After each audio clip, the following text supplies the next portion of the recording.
The unrest continues in Minneapolis in the wake of ICE and Border Patrol operations and the tragic death of two protesters.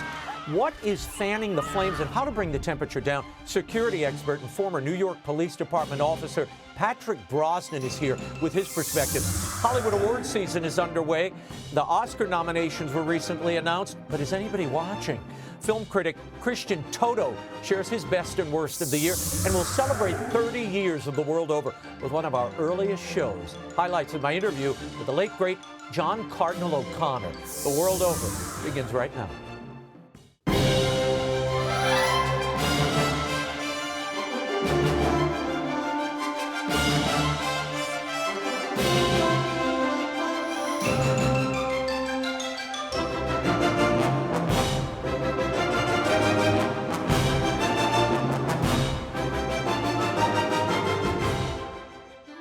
Now, Raymond Arroyo.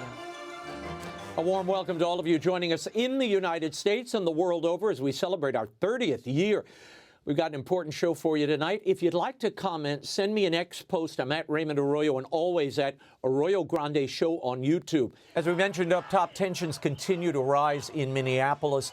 The Trump administration is hoping to bring down the temperature to de-escalate. What is the state of things on the ground? And what role does local law enforcement have in all this? Joining me with his unique perspective, New York Police detective and CEO of Brosnan Investigative Group, Patrick Brosnan. Thanks for coming back to the show. Now, you've been following what's happening down there, Pat, in Minneapolis. From a law enforcement perspective, what are we missing here? It seems you see ICE, you see Border Patrol, you don't see any local cops. Well, good afternoon, Raymond, and you nailed it. The reality is law enforcement, it's never a pretty business, never. Not today, not yesterday, not 50 years ago. But the fact is, we're partners in blue. So the ICE officers and the patrol border officers, they're all sworn federal officers with municipal authority. The officers, the Minneapolis officers, there's 600 of them, are all sworn state officers that have sworn to the state constitution. That's the fact of it. For them to have any kind of divide, first of all, it's without precedent. It's without precedent. For any division, divide, or non-compliance on the part of 911 calls for assistance from the municipal authorities, the Minneapolis PD, for their federal partners, I've never encountered it, and certainly not at scale. There were some isolated incidents I could think of in Chicago, fairly recent, but again, it was federal, state.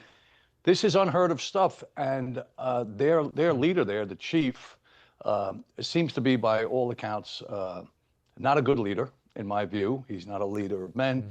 He's certainly not a figure that the guys are following to the extent that he's created divides amongst them. Look, ICE, you don't have to like them.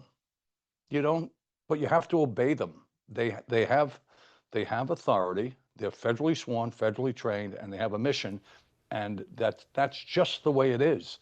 And for them to have created this wall between them, again, unprecedented and terrifying in some ways, because it puts officers at great risk on both sides of the equation, by the way. Yeah, no, I know reporters there in Minneapolis, and they will tell you, as do the locals, near these ICE and protester clashes, because what happens is ICE moves in and suddenly protesters show up. They get the high sign, and the cops are 2 blocks away or 3 blocks away sitting in a squad car. So this is a very dangerous, you've got to secure your city and at least ensure public safety. I don't know why they don't cordon off these protesters and say, look, you can protest over here, but you can't get in the middle of a federal operation. It's ridiculous, and it comes from the leadership from the Minneapolis PD. He is a real problem. He is anti-ICE. He is anti-uniformity between the various agencies.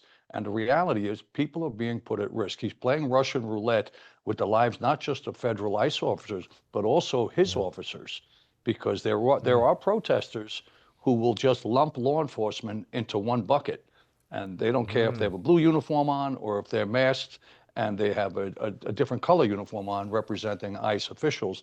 But I have not seen that before, as I mentioned earlier, and it's beyond dangerous and beyond without precedent.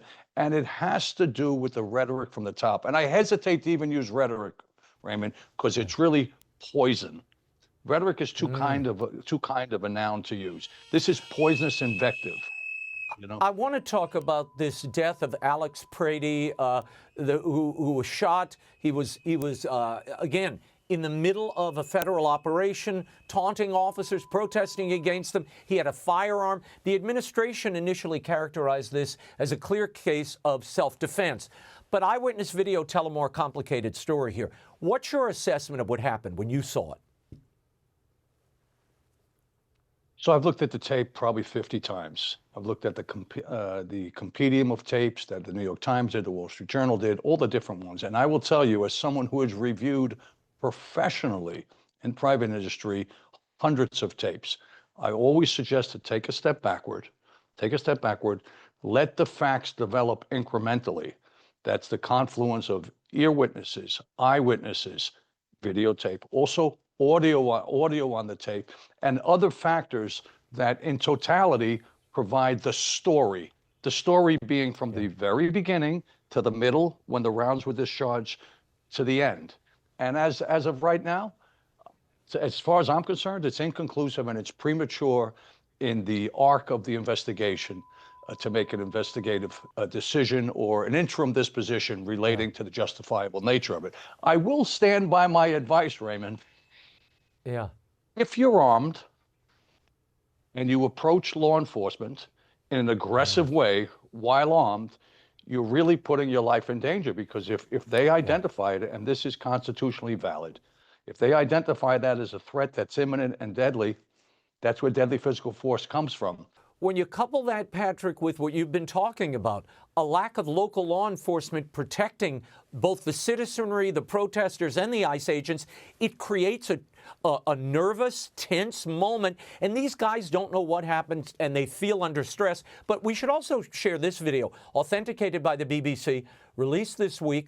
This was a prior altercation. I believe it was 11 days before he was killed. This is Alex Prady kicking an ICE agent's vehicle, spitting, shouting obscenities. Watch this.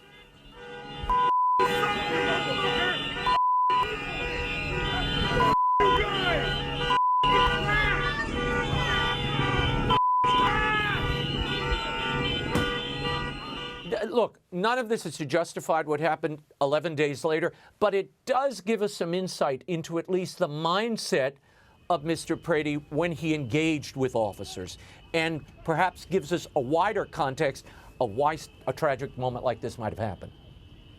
I start with the first question, Raymond. Why would an individual bring 63 bullets in 3 clips, 2 spares and a clip in the magazine? I own that gun. I know that gun very well. Why would they bring that to a protest? What possible rationale or reason would they have for going to a protest with 63 bullets in it? No, it's on its face, it's a dangerous thing to do in the middle of a federal investigation. You can't taunt and spit at federal officers. You're risking your life, as you said. I want to talk about the safety of the federal agents themselves. The Department of Homeland Security reported 99 vehicles ramming attacks against ICE and Border Patrol between January and November of last year. There have been coordinated ambushes and sniper attacks, 8,000% increase in death threats. These ICE agents opened fire 16 times since July, Patrick. What's the lived reality for these officers on the ground right now, do you think? Well, they're under attack from a structured series of events that have training. So there's training, there's intelligence being gathered, both data and information about where they're staying, the license plate information on the register of their vehicles, what they may even look like underneath the mask. And this is part of a program to deauthorize the validity of their mission, their federal mission, all valid and authenticated, in terms of the capture of these criminal illegals. And this, in some cases, as you mentioned, Raymond, that does violate into felony space under interfering and obstruction with a federal matter. Yeah. You don't have an option Right. on that. There's not an option. There's no option. You must obey. You must obey them. That's the law. That's the rule Yeah. of law, which, by the way, The break. clearly is out the window in many regards in Minneapolis. Yeah. Well, because you've got politics being mixed in and people wanting to have an incendiary moment that they can broadcast and change the narrative here.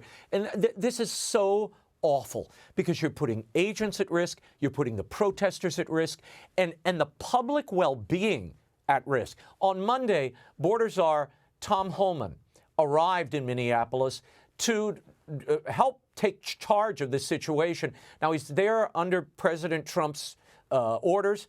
Homan had this to say at the press conference this week regarding the outrage against ICE law enforcement. Where were they when women and children are dying making that journey? Where were they when over 4,000 aliens making that journey died? Historic record. Where were they? Not a word. President Trump promised to make this country safe again, and that's what we're doing. I begged for the last 2 months on TV for the rhetoric to stop. I said in March, if the rhetoric didn't stop, there's going to be bloodshed. And there has been. I wish I wasn't right. I don't want to see anybody die.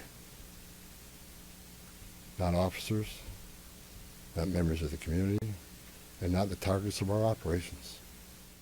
Patrick, he sounds like you talking about the rhetoric, but Homan has been saying this, begging people to tone down the language and stop targeting our officers. He's excellent, and I watched the entire news conference, and I recognized the quotes. I liked his tone. It was more conciliatory. It was a slightly different Tom Homan. I've had the honor of meeting him a few times. I had him on my radio show. The fact is, he speaks the truth. He's a 4-decade veteran of these federal agencies, both at leadership and in the field. And the reality is this: they are under full attack. And what the public doesn't always understand, Raymond, is that the poisonous invective and vitriol that they're spewing about Nazis and Gestapo and the Waffen-SS and masks and guns and violence, that gets ingrained into the DNA and the memory of folks in the field, and it serves to further pollute their thinking, and they actually deauthorize in their minds the validity of their mission and the fact that they are no different than the sworn officers in Minneapolis that, by the way, have not been helpful. But they are the same. Yeah. They have the same rule of law, the same adherence to protect and serve. And it's that diminution, I believe, that's leading to the proactive assaults that you referenced, 8,000% and so forth. This is terrifying stuff. Yeah.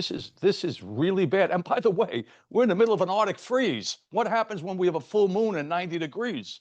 Then what happens? Right. Well, that's right. Thank God this isn't happening in the summer. It'd be a million people on the streets. But I did like Homan's tone.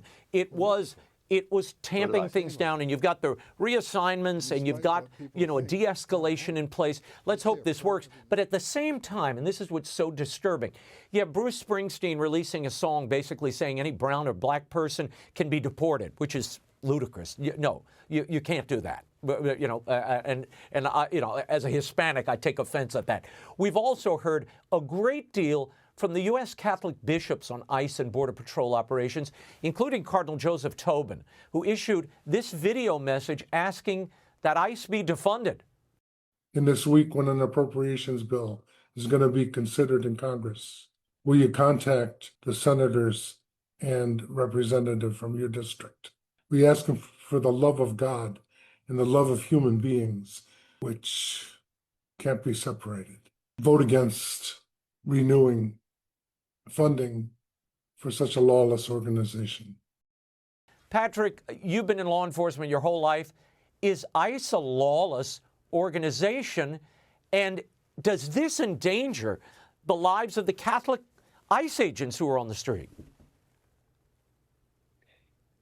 Lawless, indeed not. They are fully lawful, fully law-abiding, extremely well-trained, have all the constraints and process and protocol that a large municipal police agency would have for the state.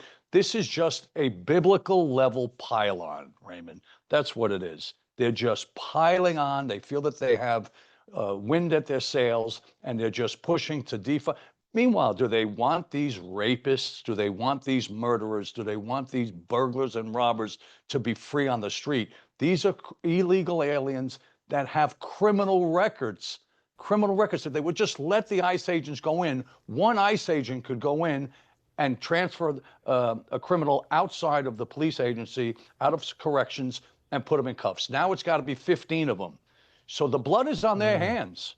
That's where the blood lies. It's on Fry and it's on Waltz, and they are profoundly wrong. They're really bad guys, I have to say. I really have to say that, because this has really gotten out of hand now. Well, look, we've seen these ICE operations in Florida and Louisiana. In other places, local law enforcement cooperates when they've got an illegal alien in custody. They alert ICE. ICE comes, takes them away. It's not a problem. But here, when you don't have that cooperation, it creates these flashpoints that are so heartbreaking to watch, frankly, Patrick. And it, as you said, it pollutes the entire political organism and turns people against 1000%. valid and hardworking law enforcement who are keeping people safe. It's a sanctuary city mindset. The reality is they have taken this ideological position that, by default, causes more harm, not just to the ICE agents, but more harm to the citizenry. When all of these transfer of criminals under incarceration who are being held, that transfer is very easy, very peaceful. It's done within a correctional facility, and off they go into an immigration center. This is so easy, but their hardline resistance is making it 20-fold worse in the street. And that's why the blood is on their hands, because this is completely preventable. This is how you do business. Like you mentioned, the other states, no problem, easy squeezy. Transferring a prisoner, very simple. The U.S. Catholic Bishops' Conference recently released what they called a special message, okay? And it states that, quote, "We oppose the indiscriminate mass deportation of people." Cardinal Blaise Cupich of Chicago said to NPR that this is an indiscriminate mass deportation and a lack of immigration reform. Your reaction to those statements? Add this. It's, again, biblical level madness. The fact is that the word alien, the word immigrant, is modified by an adjective, and the adjective is illegal. They are illegal. They are against the rule of law. And the fact is, rules have to be abided by. And today, under Trump, thank God Almighty, crime is illegal again. So when you're an illegal immigrant, you are a criminal. That's the way it works. That's what the words mean. This fantasy, this fabrication, this narrative, none of it's based in reality or the rule of law or statutory elements of the criminal procedure law. This is just something that they dream up to advance their narrative. Yeah. Senator Amy Klobuchar, who's now announced she's running for governor of the state, and other Democrats are threatening to block DHS funding for ICE. Some Republicans, Senator Thom Tillis, Bill Cassidy of Louisiana, they've broken with the administration calling for independent investigations. This has become incredibly politicized and polarized. How do we get to a place where we can actually have an honest conversation about the rule of law, and if you don't like the rule of law, change the rule of law, lobby to change it, but you can't attack law enforcement? It's going to be very difficult, and I hate to say it. I saw it in New York in 2014 when de Blasio joined the teeming masses, and next thing you know, Wenjin Liu and Rafael Ramos, two NYPD uniform officers, were murdered in their radio car having lunch, because rhetoric has consequences. Poisonous vitriol poisons. That's the way it works. We saw it again in the Summer of Love in 2020 after St. Floyd's murder, right? The fact is that they have they're so far apart because they've dug their feet into the stand on the left, and they're digging them in like that. They're not even listening to reason, logic, or rationale. And people are dying and others are getting injured. And all of it is 100% preventable. That's the saddest part of it. This is standard operating procedure. I locked up 1,000 guys, Raymond. No one ever gave me a hard time. I took them to corrections. I took them out. I put them into lodging, took them to Rikers. It didn't take 15 guys. It took me and a partner. They are obfuscating the facts, and they are breaking down the whole system through their ideological narratives, and it's twisted. It really is very twisted. Before I let you go, what is your message to the people who are protesting, which is their right, in Minneapolis, and the level of tension that is being created as a result of it? What would you advise them? I would advise them to tone it down, to abide by the laws, do not spit at officers, do not fire ice balls at them, do not stalk their residences, do not convey personal information on them. Let the legal machinery of the justice system move forward, let it grind forward, and also don't be aggressive with officers on a federal investigation. Certainly don't carry a weapon on them.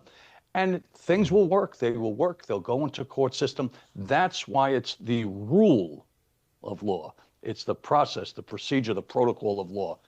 Tamp it down, folks, because you're not going to win. You're not going to win. You're not going to win on this one. That is such a great point, Patrick, that gets lost in a lot of the heated political rhetoric. This idea that, you know, we're rounding people up, we're just throwing them out. No, you're taking them, and then they go through a legal procedure. You don't just get to put them on a boat and send them somewhere. This isn't like, you know, the angel of death coming and taking people away. It's not what's happening. So that's a great point. Right. They have to abide by the rule of law. And as you saw with that judge who said this week Trump had to return a lot of these detainees, which I guess they're appealing, but there is a legal battle behind the scenes. This is just getting people who have records, who are in violation of the law, off the streets. And I'll give you the last word. Exactly. Well, no, you're precisely right, Raymond. You nailed it. The fact is, this is just a rudimentary step. It's a transfer of a prisoner. It's very simple. It's been going on forever, for centuries. They're going to stand in front of a judge. They're going to afford all the sensibilities and the rules surrounding the process. This is just a step. That's all it is. Let the step happen. Let then the machinery work in the Justice Department. Tamp it down, folks. Calm yourself down, because you're not going to win in the long run. There's no winning in the long run. But we don't want anybody else hurt. Not ICE agents, not resistors. Patrick Brosnan, we will leave it there. Thank you so much for joining us. And you can follow Patrick on X at Patrick J. Brosnan. Thank you, Pat. Thank you, Raymond. My pleasure. Keep up the great work. Over on the Arroyo Grande podcast this week, I sat down with a man, you all know him, the Ragin' Cajun, legendary political strategist and architect of the Clinton War Room, James Carville. We had a provocative, deeply personal interview. We discussed the future of American politics, who should be running in the two parties in 2028, as well as faith, family, his Louisiana roots, and his marriage to Mary Madeline. Watch.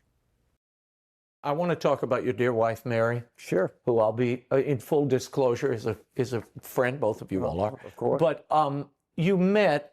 She's running Bush's campaign. You're with Clinton. How did you all meet? Physically meet?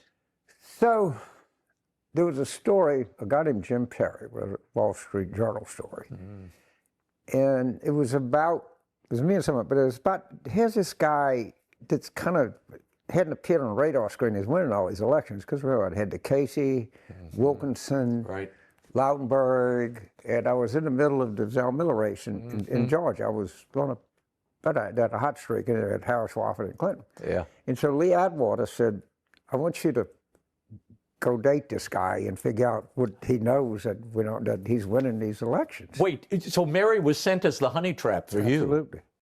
The full Arroyo Grande interview with James Carville is on YouTube at Arroyo Grande Show or wherever you get your podcasts, Spotify, Apple, iHeart. Be sure to subscribe so you never miss an Arroyo Grande show. And it's free. And of course, be on the lookout. This Friday, we have a new prayerful posse. We talk about the need for confession, the historical roots, what it achieves, and bishops versus ICE. Big show. Go to Arroyo Grande Show wherever you get your podcasts.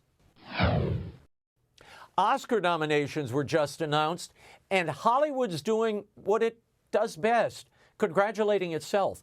The question is, does anyone outside of Hollywood actually care anymore? Here to discuss all of this and share his picks for the best and worst of 2025, film critic, podcaster, and keeper of HollywoodInToto.com, Christian Toto. Christian, thanks for being here. Look, we've been covering this for so many years, ever since audiences really got used to staying home during COVID. I know people who haven't been in a movie theater since 2020. But it seems Hollywood keeps making movies for critics and award voters and not for the people that once bought tickets. Yeah, it's a real problem with the Oscars because, you know, back in the day, the Best Picture winner would be a movie that everyone saw. And too often now, it's a movie that no one saw. And you look at the top 10 list of Best Picture nominees, and it's a bunch of head scratchers for most people. And this is the work I cover, so I know these titles, but a lot of people don't. And that's a problem for sure. Listen, you don't want to give the Best Picture honors to the most profitable movie, you know, Five Nights at Freddy's 2. Best Picture, you know, you don't want to go there, but there's got to be some sort of medium where you get the people and the critics in line, and it's just not the case anymore. Wow.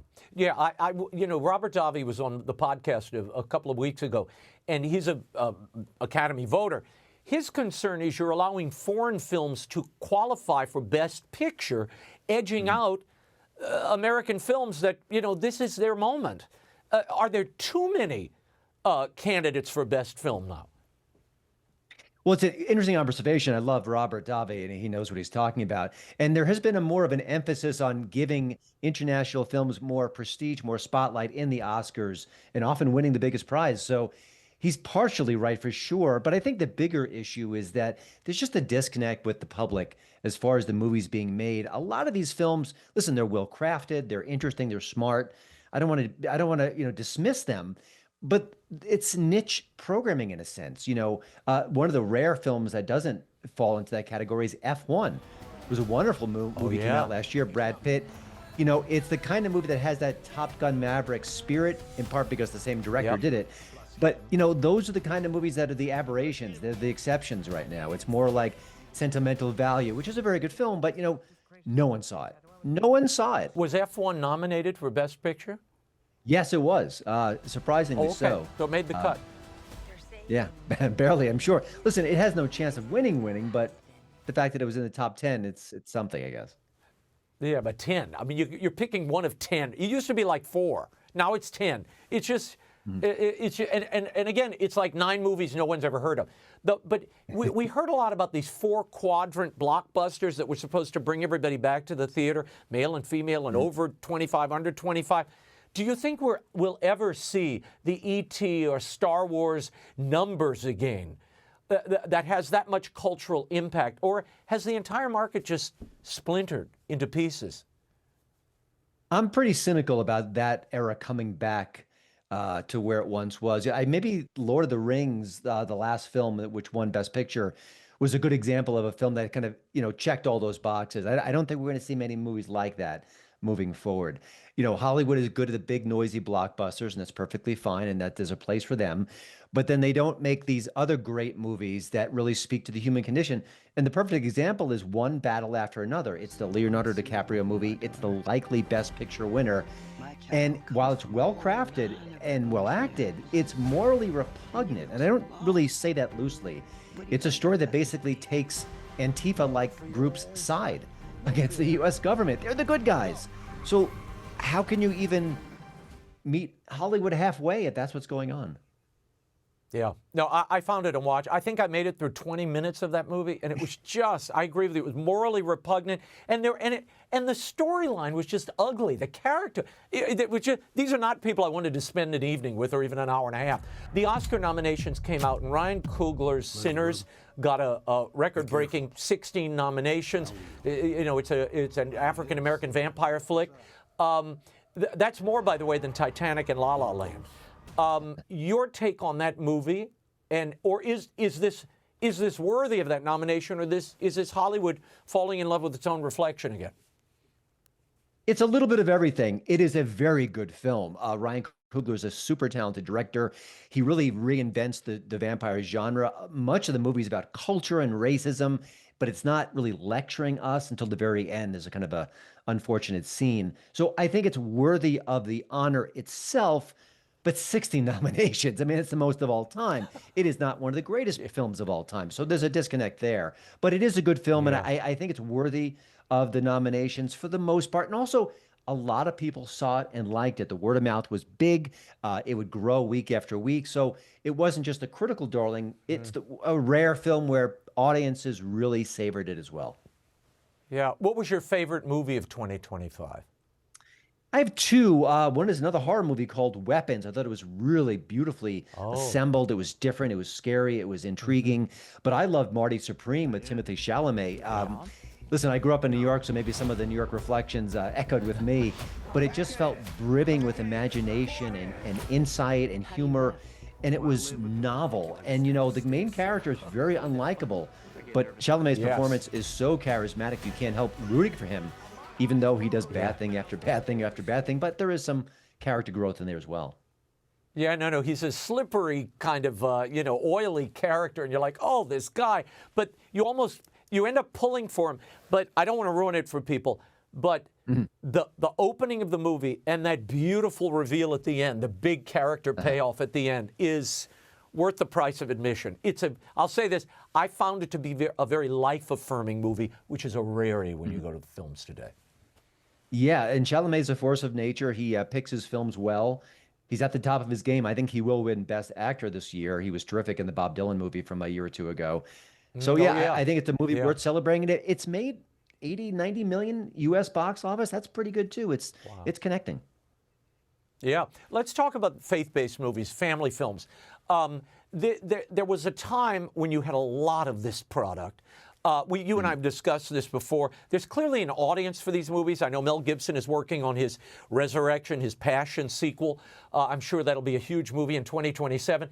But in a report released this week, the 2026 Faith and Entertainment Index reveals 92% of respondents, 92%, said faith has a role to play in modern entertainment. 77% said faith can have broad appeal, and 58% said faith-based content is more appealing to them. What should we read into these numbers? Well, there's a market out there that's not being tapped. For sure, I think Angel Studios is doing a fine job of reaching out to that community. But the bottom line is that it shouldn't be, I think people even reject the whole faith-based label. You know, all of our lives, the things we do, the places we go, the friends we have, faith is a part of all that. It's the fabric of our culture. So when you make movies and you ignore it entirely, it's almost a weird, like, wait, that's not right. That's not the world we live in. So I think that's part of it too. And I think that Hollywood is getting the sense that this is a marketable genre in a way, or that it does connect with people, and that you're getting bigger actors who are signing on to projects. It used to be unknown actors, no-name actors, actors whose careers have crashed. Now you'll see a lot of famous names in projects that speak directly to faith. Yeah, and that David movie was a big hit this year, and there's certainly others. Okay, give me your worst films for 2025. What did you absolutely loathe?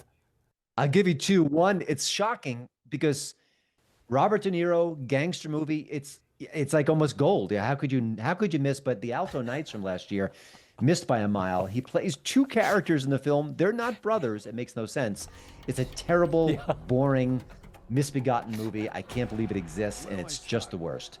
It's So that's my scary. It's number downright one. scary because there's very little character demarcation. When you look at them, they look like the same person. One's got glasses, the other got a hat. But it's like me talking to myself. It was absurd. I mean, really, I agree with you on that one. Okay, what was your other stinker? Yeah, that was distracting to say the least. Other one, I feel a little badly picking on it. Mickey 17, science fiction film, blazingly original. It's got some things to say about the culture, certainly from a left of center perspective, but that's okay. I mean, you want to be ambitious, you want to kind of embed messages in a story. I'm perfectly fine with that. But it just was a slog to get through. Robert Pattinson's a good actor, not his fault at all, but just didn't have anywhere to go. And it's one of those films like watching it, I'm thinking, please let this be over soon, but it kept going on and on. Yeah. Christian, your prediction for where the industry is headed now, in the next 5 years or so? What do you see both in terms of what Hollywood, or what was once Hollywood, will be producing, and what impact do you think the increasing streaming world will have? I mean, now you've got James Bond, at Amazon.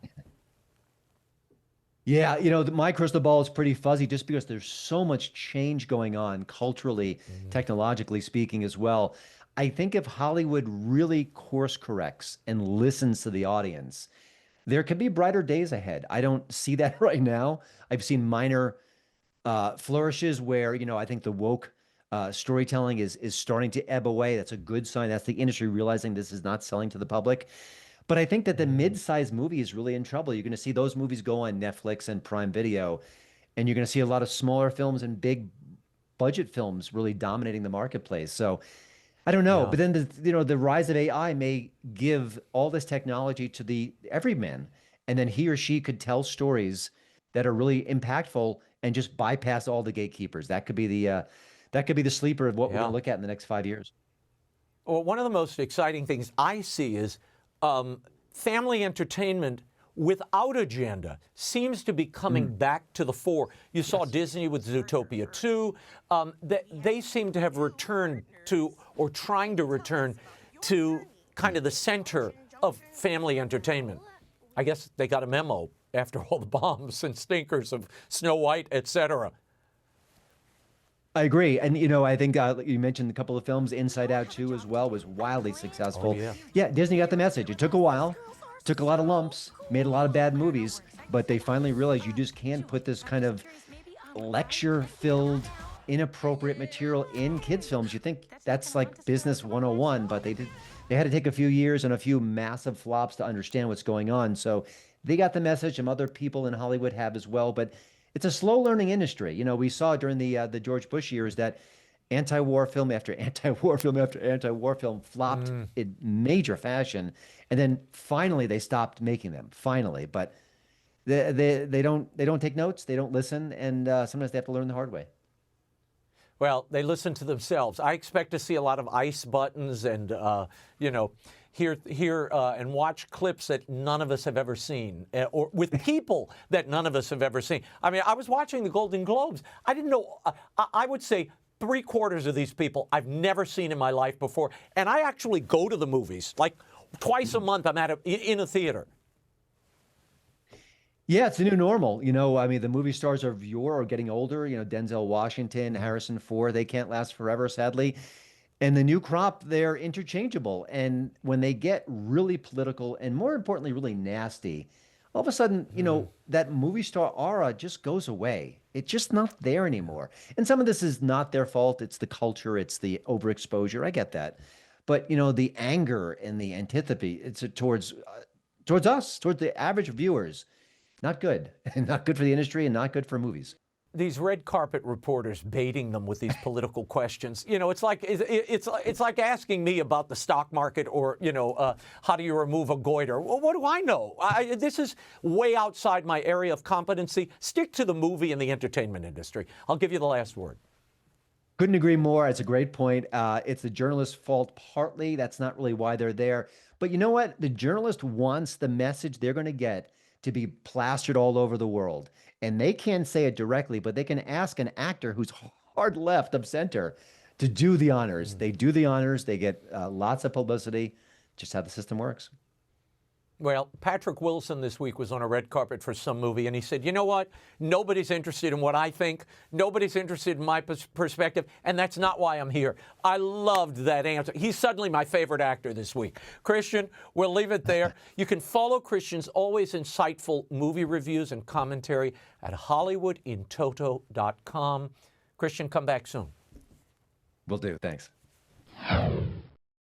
As you know by now, the world over has hit another milestone this year.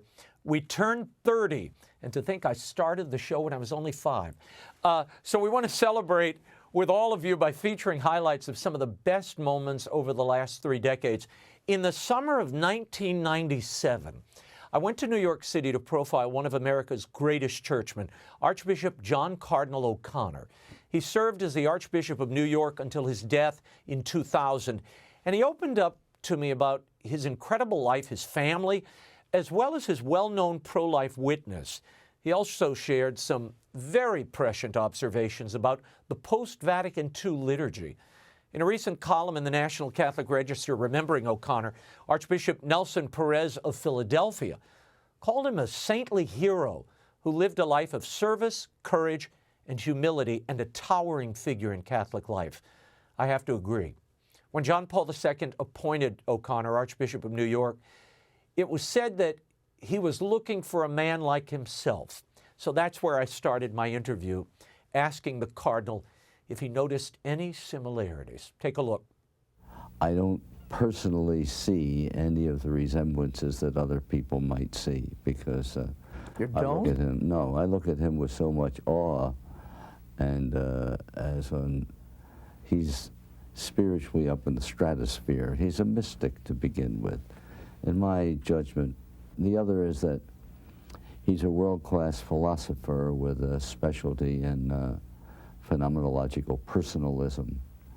I know a little bit about it. I have a fairly heavy background in both philosophy and psychology. But Your Eminence, you would agree, stylistically, personally, the way he communicates that message, reaching out to the people. He loves touching people and being with them. And that is a quality I've seen in you when I was here in New York and even now. Was that always part of your pastoral nature, to reach out to the people, to be amongst the people? It is not, it is an uncommon thing amongst your brother bishops who sort of, there are some who are rarely seen by their flock. You can't spend 27 years in military service with the Navy and Marine Corps without being very, very close to people. I lived with people every day. I got seasick with people, with the same waves, the same seas, and the same winds that would beat them up would beat me up. I lived in a hole in the ground with people in Vietnam. I learned to do without any privacy whatsoever. I lived completely without privacy. When you're in a metal container at sea, being tossed and buffeted about, there's no privacy there. And when I would be ashore, I would eat with the people, and the people would eat with me. And that's what I knew for 27 years of my life. And then when I became a bishop for 4 more years with the military services, then I was still traveling very extensively all over the world. So this really prepared you in a special way for your Yeah, I hadn't even thought of it in that fashion, but I don't see myself as particularly outgoing or anything of that sort. It just comes, it's spontaneous when I get out there with the people. I love to preach to the people. I love being in the pulpit in St. Patrick's Cathedral or wherever I am. After celebrating the anniversary of a church downtown, he took his love of preaching to Wall Street with great results. Cardinal O'Connor, New York loves you. New York needs you. Thank you. I needed that, really. And the Cardinal can still draw a crowd. The church tries to be one with all of you.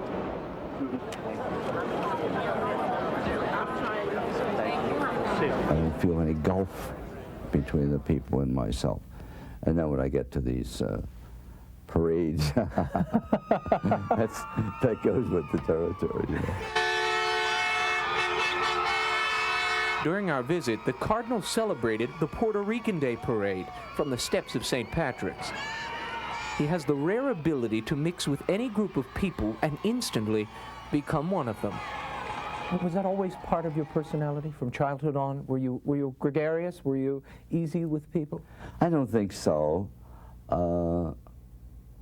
because again, I'm not sure that I would even describe myself in that fashion. It just comes out.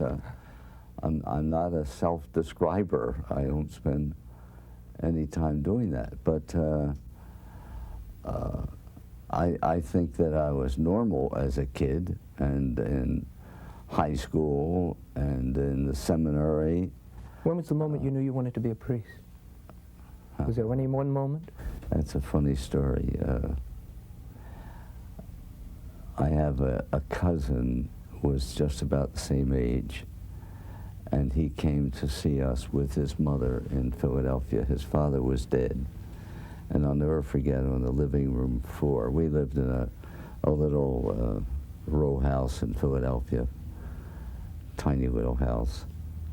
And he and we're, I don't know, maybe 16 or so, kneeling on the floor looking at the comics, the funny papers. And suddenly he announced, or his mother announced, that he's going to go to the seminary, be a priest. Well, I was surprised, but my mother and father were applauding him all over the place, and the others in the family. So suddenly I popped up, and they almost died in shock. I said, "Oh, I'm going to be a priest too." Is that really how it happened? The irony is that we both applied for the seminary. In those days, you had to take a written examination. And he flunked. I passed. He went someplace else. He went to another seminary, and then he dropped out, and he got married and had children. And you kept right on with it. I stayed with it. Boy, all that for a little applause. Mm-hmm. That's right. Was it worth it? That's why if I'm outgoing, it was there from the beginning. You were one of 4 children in Philadelphia. Your mother was temporarily... Really 5, and her brother died. Yeah. One of 5. Yeah. Oh, I didn't know yeah, that. His brother died. Yeah. Your mother was temporarily blind for a period.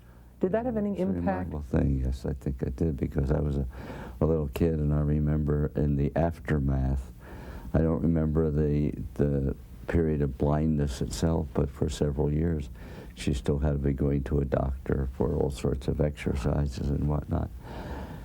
But far more than witnessing anything myself was just hearing her talk about it and what it did to her spiritually. She was convinced that it was through a vision, or not through a vision. She was convinced that she had a vision of St. Rita of Cascia, patroness of the blind, and her sight was restored.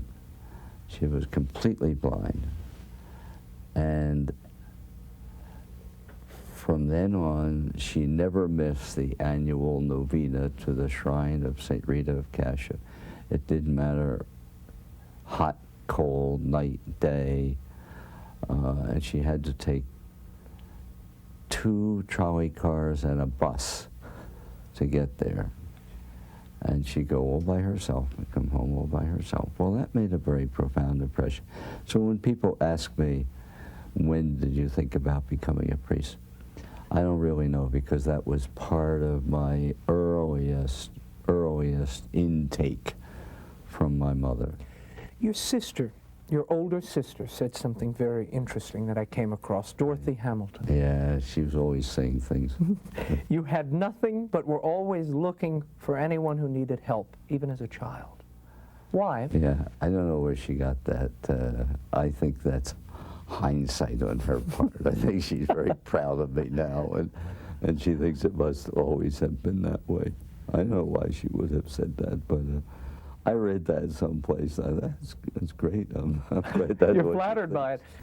When you were Bishop of Scranton, you really were one of the first people to come out and condemn this idea of pro-choice in politicians. You said, "I will give no support in word or action that could in any way be misconstrued in favor of any politician or political party who professes a pro-abortion position or takes refuge in the so-called pro-choice position."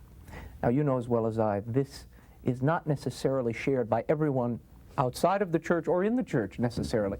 And they say, we're not a one-issue church. We need to look at all the broad range of political views when judging a candidate or a party. What would you say to that?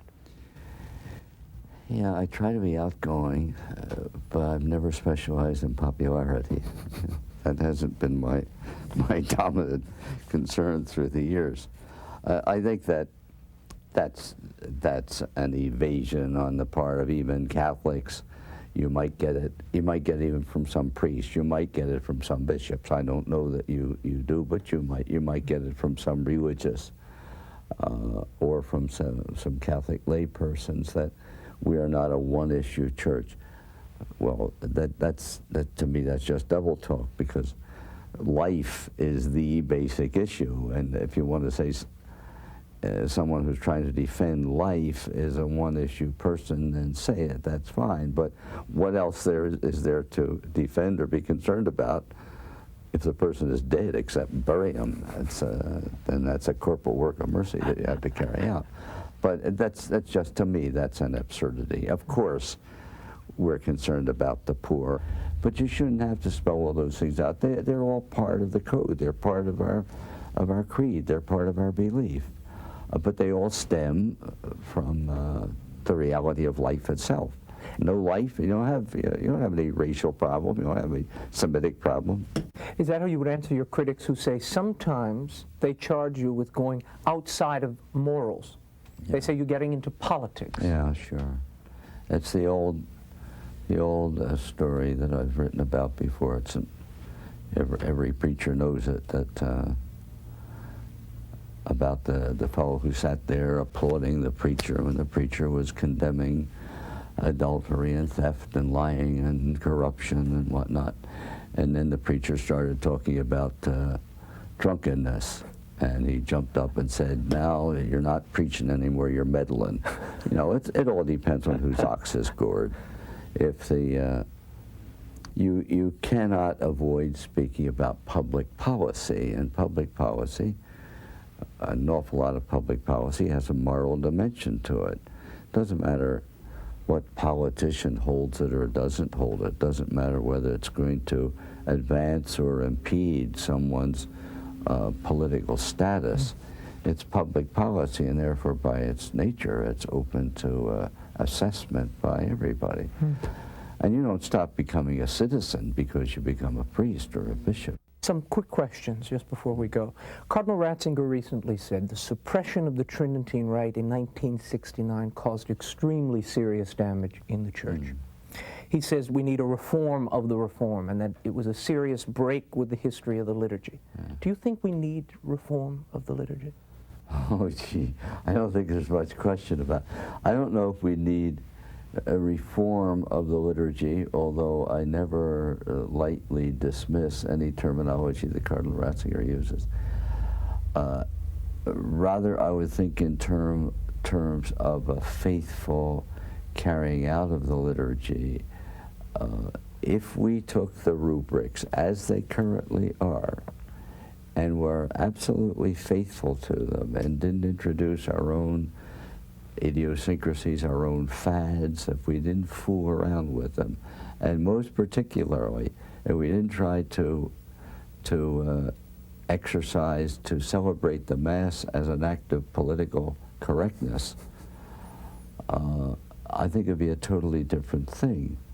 So, reform, yes, I suppose, but I think I would begin asking what the liturgy is really supposed to be, what the actual rubrics as written are supposed to be, and then see how faithfully we are according with those before we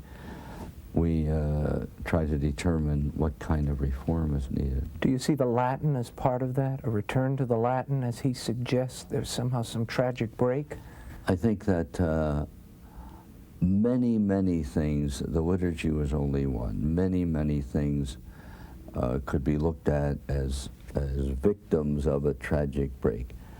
I have always argued that we did not prepare the Church adequately for the Second Vatican Council in advance of the Council. We didn't explain what was about that. We didn't explain what a Council is.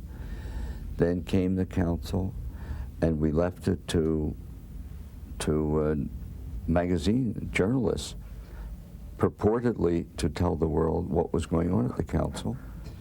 Then we made virtually no effort after the Council to implement the documents of the Council. Now, there are 16 basic documents of the Second Vatican Council. You could walk down the streets of New York today, and I wager any city in the United States, and ask the first 10,000 people you meet if they've read one document of the Second Vatican Council. You'd be lucky if you found anybody.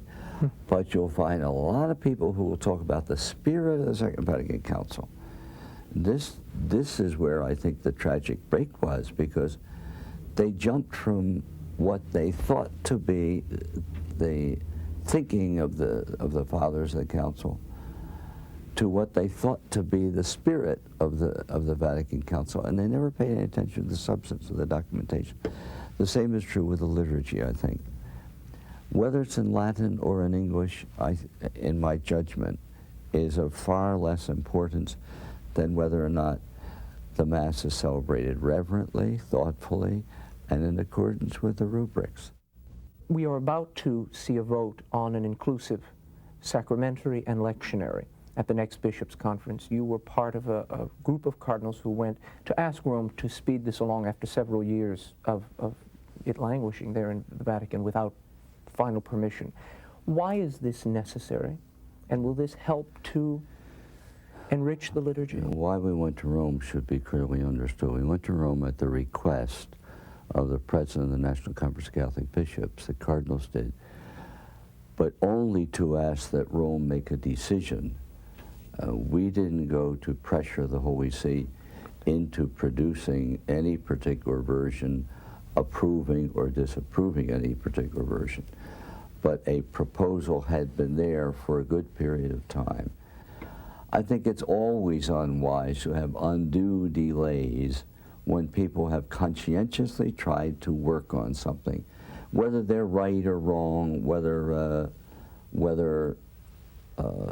this is a better option than that, in good faith. And I think that sometimes the bishops are not always portrayed in good faith. It's assumed that there are some terrible Turks among them who just want to throw bombs and wield axes on the liturgy, and they have no sense of tradition and the needs of the people. I don't think that that's true.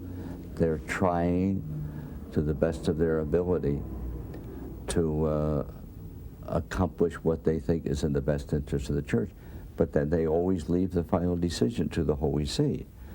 But after there's been extensive work and it goes to the Holy See and nothing is done, then uneasiness sets in, misconceptions, misconstructions, sides form. So I think it was good that the cardinals went, and there was an absolute agreement when we did that whatever the Holy See said then, that was it. That would end the argument.